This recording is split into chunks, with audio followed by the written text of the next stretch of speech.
Esqueci de dar o nome do Tenório Cavalcante, o dono da metralhadora Lurdinha. Andava com a capa preta e a Lurdinha por dentro. Brasil, Brasil. Anos 50. Bom, principal notícia de hoje: Bolsonaro é transferido, sai da barulheira, do cubículo da Superintendência da Polícia Federal e vai para o que chamam de Papudinha. Na verdade, é o 19º Batalhão da Polícia Militar, que fica dentro do complexo da Papuda e tem instalações especiais para oficiais superiores da PM, que tiverem que ser presos. Se não me engano, tem 8 celas, 8 apartamentos. O tamanho é totalmente diferente. Estava num cubículo de 12 metros quadrados, agora está com 64 metros quadrados no total. São 54 cobertos e uma área fora de 10 metros quadrados, onde pode fazer fisioterapia, pegar sol. E lá dentro tem o quarto, tem uma salinha de recepção, tem banheiro, com chuveiro com água quente, televisão, geladeira e uma cama mais larga. Moraes, depois de criticar os que criticavam o cubículo onde ele estava, né, determinou que ele fosse imediatamente, já está lá, nesse complexo, onde está Anderson Torres também, o ex-ministro da Justiça. Ele pode estar autorizado a receber a comida de casa, atendimento médico constante, não precisa de autorização se tiver que se deslocar emergencialmente para o hospital. Que mais que ele...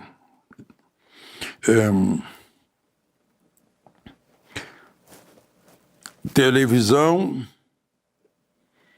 e mandou botar alças de apoio no box e talvez na proximidade da cama também. A avaliação da defesa, a defesa vai fazer uma vistoria lá no local. Então, e segundo Moraes é definitivo.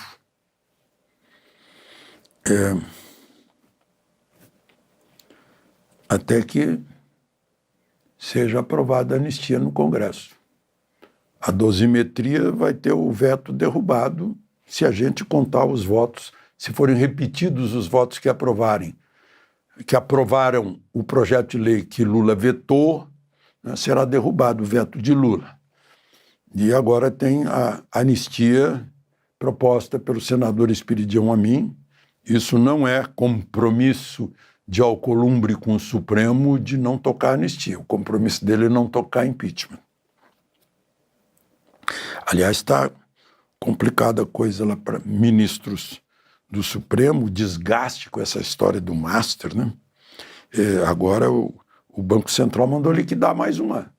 Aliás, mandou liquidar, não, liquidou extraoficialmente a tal de REOG, que agora se chama CBSF, Distribuidora de Títulos e Valores. É do João Carlos Mansur, que foi alvo daquelas buscas e apreensões de ontem. E é quem fornecia fundos de investimento para o Master fazer o manejo do grande engodo que foi o Master. Enfim, eu acho que não vão conseguir agora parar com uma CPI. Depois que Haddad disse que é o maior escândalo financeiro que já aconteceu no país. Os governistas estão obrigados a acompanhar o que diz Haddad e investigar mais para saber quantos são os envolvidos. Eu queria falar um pouquinho para não perder a oportunidade. Maria Corina almoçou com Trump na Casa Branca, no almoço privativo. Ficaram os dois lá conversando. Ela levou uma placa registrando o agradecimento de Trump, a confiança de Trump e dedicando o prêmio Nobel a Trump, que seria o verdadeiro pacificador da Venezuela. Ela parece que botou um freio depois de ter falado demais.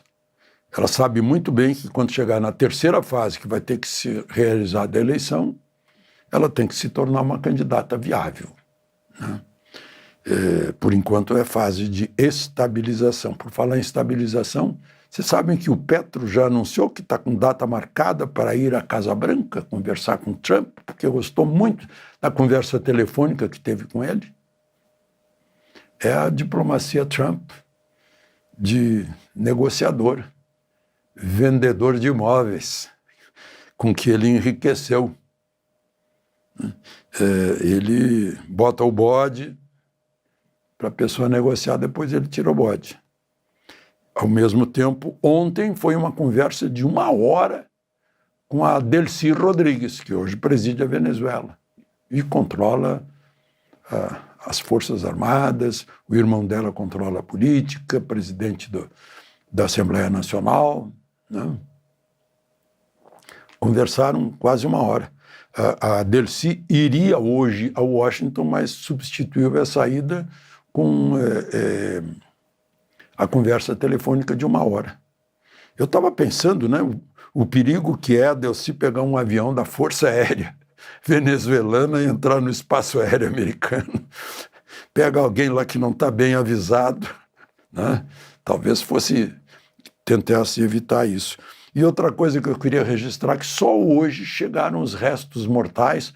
Eu achei interessante que a notícia chama de restos mortais e não de corpos dos 32 cubanos mortos, de 26 anos até 60 anos de idade, ou seja, gente experiente que estava lá na Venezuela para não apenas dar segurança a Maduro, mas fiscalizar Maduro como marionete do regime cubano. Então, aí hoje eu descobri, quando eu vi as imagens, que não chegaram caixões, chegaram caixotes, caixas aí de uns 60 centímetros, numa altura de 35, 40 centímetros, restos mortais realmente. Devem ter sido carbonizados, porque ninguém contou em detalhes como foi que eles foram abatidos. O ataque americano certamente anulou o local dos cubanos para poder agir livremente e capturar o Maduro. Deve ter sido isso. Eu já tinha falado para vocês que talvez, eu acho que era o comandante, um coronel, então deve ser esse de 60 anos, que aparece dando segurança para o Papa Francisco quando estava em Havana. 32, receberam honras militares de heróis em missão no exterior. Só que antes de morrerem, eles constavam como trabalhando em Cuba e não na Venezuela. Vê se tem mais alguma coisa aí para registrar. Não, é isso mesmo. Até o Joesley já esteve com Delcy de novo. O Joesley vai a Washington, conversa com a Delcy, presidente da Venezuela, e volta para Washington. Está lá o Joesley funcionando, Joesley Batista, tratado no noticiário estrangeiro como o bilionário brasileiro. De Brasília, Alexandre Garcia.